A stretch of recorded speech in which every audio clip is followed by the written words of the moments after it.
तो 12 अक्टूबर 2024 को बाबा सिद्दीकी, जिनकी पूरा नाम बाबा जियाउद्दीन सिद्दीकी है, उन्हें शूट करके मार दिया जाता है। और इस केस के पीछे लॉरेंस बिश्नोई के हाथ है, कुछ ऐसे बताया जाता है। और मारने की जो रीज़न है वो कुछ ऐसे बताया जाता है। ये जो बाबा सिद्दीकी है वो सलमान खान और इसके साथ साथ जो दाऊद इब्राहिम थे उनका बहुत ज़्यादा क्लोज थे और इसी वजह से उन्हें मार दिया गया। और ये जो बात है वो खुद आरोपी ने पकड़ा जाने के बाद खुद बोला है। सिद्दीकी कोई सही आदमी थोड़ी नहीं था, उसके ऊपर मकोका का केस लगा हुआ है। अगला निशाना तो ये हादसा होने के बाद ये जो सलमान खान है उनकी जो सिक्योरिटी है बहुत ज़्यादा बढ़ाई दी गई है और उनकी ये वीडियो जो है वो रिसेंटली काफ़ी ज़्यादा वायरल भी हो रहा है।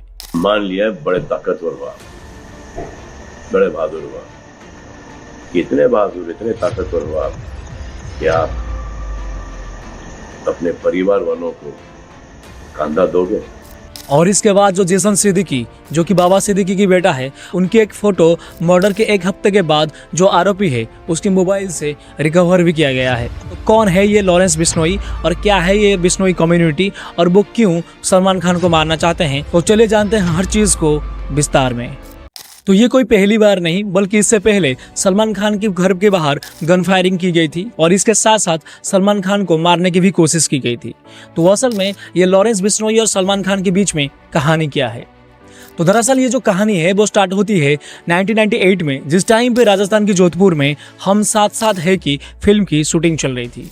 और ये जो शूटिंग है वो राजस्थान की जोधपुर की एक छोटी सी गांव पे हो रही थी जिसका नाम था कंकणी। तो ये शूटिंग के दौरान क्या होता है कि सलमान खान, सैफ अली खान, नीलम, तब्बू और सोनाली बिंद्रे ये डिसाइड करते हैं घूमने के लिए और इसके साथ साथ हंटिंग करने के लिए भी सोचते हैं। तो रिपोर्ट के मुताबिक इस हंटिंग के दौरान जो सलमान खान होते हैं वो 2 ब्लैक बक यानी कि काले हिरन को शूट कर देते हैं। और जिस टाइम पे वो काले हिरन को शूट कर रहे थे उस टाइम पे कुछ लोग आसपास मौजूद भी थे। तो जिन लोगों ने क्या करते हैं कि उनकी जो जिप्सी की नंबर थी उसे नोट कर लेते हैं और इसके अलावा सलमान खान तो है ही सुपरस्टार, उन्हें आराम से पहचान लेते हैं। और इसके अलावा जो ब्लड सैंपल गाड़ी में लगी हुई थी और जिन जानवर की डेथ हुई थी उन दोनों के बीच में सेम थी। तो फाइनली क्या होता है कि सलमान खान को ही कल्प्रिट माना जाता है और जो बाकी के लोग हैं उन्हें लैक ऑफ एविडेंस के चक्कर में उन्हें रिलीज कर दिया जाता है। तो इसी वजह से क्या होता है कि सलमान खान जो है वो 18 दिन के लिए जेल जाते हैं। बाकी वो अलग बात है कि वो 18 दिन जो जेल है वो 3 बार अलग अलग बार गए हैं। और बाकी यदि हम लोग जो जेल गए हैं अलग अलग बार जो गए हैं उसकी यदि साल के बारे में बात करेंगे तो वो है 1998, 2006 और 2007। तो ये तो हो गई काले हिरन की स्टोरी, लेकिन सलमान खान के साथ लॉरेंस बिश्नोई का क्या कनेक्शन है? तो जाम्बेश्वर भगवान जो कि बिश्नोई कम्युनिटी को स्टार्ट किए थे और ये जो बिश्नोई कम्युनिटी है वो ऐसा मानते हैं कि ये जो जाम्बेश्वर भगवान है उनकी ये जो काले हिरन है एक इनकार्नेशन है, यानी कि उनके एक अवतार है। और जब ये इंसिडेंट हुआ और इस इंसिडेंट की वजह से जो 2 काले हिरन की डेथ हुआ उन दोनों की एक स्टैच्यू भी बनाया गया है और इसके साथ साथ गाँव वालों ने पैसा इकट्ठा करके भी एक मंदिर भी बनाया है। तो यदि आपको याद होगा तो लॉरेंस बिश्नोई ने एक इंटरव्यू के दौरान ये भी बोला था कि जो ये जो सलमान खान है वो गांव में जाके माफ़ी उससे मांगना पड़ेगा और स्पेशली उस मंदिर में जाके माफ़ी मांगना पड़ेगा। और यदि बिश्नोई कम्युनिटी के लोग उन्हें माफ़ कर देते हैं तो उनसे हमको कोई लेना देना नहीं है। तो यहाँ पे मैं आपको बता देता हूँ कि जो पिछले बार जो अप्रैल में जो सलमान खान के घर के बाहर जो गन फायरिंग की गई थी तो उस गन फायरिंग केस को लेकर सागर और विकी नाम के 2 लड़के को गुजरात से अरेस्ट किया गया था। और ऐसा बताया भी जाता है कि जो अनमोल बिश्नोई जो कि लॉरेंस बिश्नोई की भाई है वो 2 इन लड़कों से वीडियो कॉल पे लॉरेंस बिश्नोई की बात की थी ताकि ये जो दोनों लड़के हैं उनको मोटिवेशन मिल सके उनकी लीडर से। और यदि हम लोग बिश्नोई कम्युनिटी के बारे में बात करेंगे तो ज़्यादा ऑब्सेस्ड इस चीज़ को लेकर क्यों है? पहले बात यह है कि ये जो बिश्नोई कम्युनिटी है वो ब्लैक बक यानी कि जो काले हिरन है उनकी जो भगवान है जाम्बेश्वर भगवान उनकी इनकार्नेशंस यानी कि अवतार मानते हैं। और इसके अलावा इन लोगों का ये भी मानना है कि कोई भी पेड़ को काटना नहीं चाहिए, यानी कि गर्दन कट जाए लेकिन पेड़ पौधे नहीं कटना चाहिए। और इसी चीज़ को लेकर इनकी एक बहुत बड़ी सैक्रिफाइस स्टोरी भी है। और ये जो बिश्नोई कम्युनिटी है वो खेजड़ी एक पेड़ है जिसको भगवान के रूप में मानते हैं। और ये सिर्फ कहानी से लॉरेंस बिश्नोई और सलमान खान के बीच में नहीं है, क्योंकि इस स्टोरी से आप अंदाज़ा लगा सकते हैं कि एक ब्लैक बक मरने की वजह से ये लोग इतने ज़्यादा वायलेंट क्यों हो गए हैं। खेजड़ी की पेड़ है उसे ये तुलसी के बराबर मानते हैं और राजस्थान में ये इकलौता ऐसा पेड़ है जो कि बिना पानी के हरा भरा रहता है। तो कहानी ऐसे हुई थी कि इस पेड़ की वजह से यानी कि एक ही पेड़ की वजह से लगभग 363 लोग ने अपनी जान को भी दे दी थी। तो 1730 में क्या हुआ था कि जोधपुर के महाराज अजय सिंह ने उनकी महल पे एक लकड़ी की जरूरत थी जिसकी वजह से उन्हें खेजड़ी की पेड़ चाहिए थी। तो इसी वजह से क्या होता है कि वो सैनिकों को ऑर्डर देते हैं कि खजूरी के लकड़ी लेके आओ। तो सैनिकों ने जाते हैं और एक एक करके पेड़ को काटने लग जाते हैं।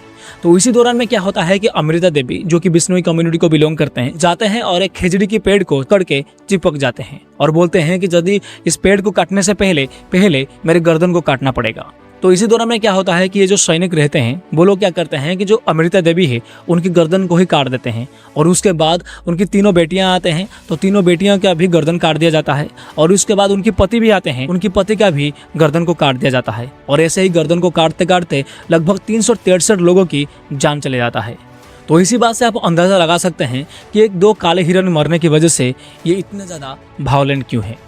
तो लॉरेंस बिश्नोई 12 फरवरी 1993 में फिरोजपुर पंजाब में पैदा हुए थे और उनकी जो फादर है वो हरियाणा की जो पुलिस है उसमें कांस्टेबल थे।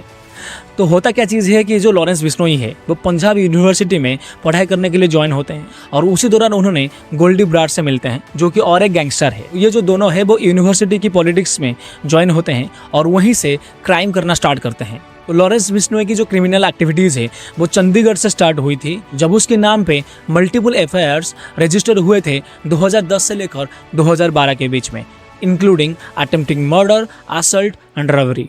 और ये जो सब चीज़ है वो स्टूडेंट पॉलिटिक्स के दौरान करते हैं और उसके बाद उन्हें जेल हो जाता है और जेल में वो जो अदर क्रिमिनल्स होते हैं उनके साथ मिलकर एक गैंग बनाते हैं और जब वो बाहर आते हैं तो बाहर आने के बाद लोकल क्रिमिनल्स और आर्म्स डीलर्स के साथ मिलकर उनकी जो गैंग है उसकी साइज बड़ा करते हैं। जब लॉरेंस बिश्नोई भरतपुर जेल पे थे उस टाइम पे वो क्या करते हैं कि जो जेल के एसोसिएट्स है उनकी मदद से उनकी जो सिंडिकेट है उसे ऑपरेट करते हैं और इसके बाद उन्हें तिहाड़ जेल में भेज दिया जाता है, जहाँ पर वो वॉइस ओवर IP के थ्रू अपने जो एसोसिएट्स है उनके साथ कम्युनिकेट करते। 29 मई 2022 में क्या होता है कि जो सिंगर सिद्धू मूसेवाला है उनको शूट करके मार दिया जाता है और इस असैसिनेशन के 1 घंटे के बाद जो गोल्डी ब्राड होता है वो खुद कहता है कि वो खुद उसने शूट करके मारा है और ये जो प्लान है वो लॉरेंस बिश्नोई के साथ मिलकर बनाया गया है। और जिस टाइम पे ये इंसिडेंट हुआ था उस टाइम पे ये जो लॉरेंस बिश्नोई है वो तिहाड़ जेल पे था। तो अब आते हैं कि बाबा सिद्दीकी की केस में। तो कौन है ये बाबा सिद्दीकी और उन्हें जो ये लॉरेंस बिश्नोई है वो क्यों मारा। तो बाबा सिद्दीकी एक इंडियन पॉलिटिशियन है जो कि बांद्रा वेस्ट मुंबई कॉन्स्टिट्यूएंसी से MLA थे और उन्होंने ये जो MLA की इलेक्शन है वो 3 बार जीते थे, जो कि 1999, 2004 और 2009। तो बाबा सिद्दीकी जो है वो सेजन सिद्दीकी से शादी किए थे जिनकी 2 बच्चे थे, एक है जिशन और एक है अर्शिया सिद्दीकी।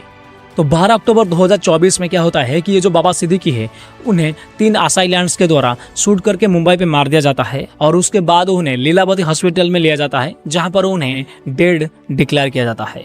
तो रिपोर्ट से ये पता चलता है कि 9:30 में उनकी बेटे के ऑफिस यानी कि जिसन के ऑफिस के आसपास उन्हें शूट किया गया है। 2 लोगों को कस्टडी में भी लिया गया है जिनका नाम है गुरमल सिंह जो कि हरियाणा से है और एक है धर्मराज राजेश कश्यप जो कि यूपी से है। तो टोटल 4 लोगों को अरेस्ट किया गया है और पुलिस का ये भी कहना है कि ये जो गैंग है उनकी जो रिलेशन है वो लॉरेंस बिश्नोई के साथ है। तो यदि हम लोग इन शूटर्स के प्लान के बारे में बात करेंगे तो वो लोग 25 दिन से लेकर 30 दिन तक 14,000 पर मंथ रूम रेंट के हिसाब से कुर्ला में रूम रेंट लेकर रह रहे थे और इसके अलावा 15 दिन से लेकर 20 दिन तक ये जो बाबा सिद्दीकी है उनके घर और ऑफिस दोनों जगह को नजर भी रखे थे।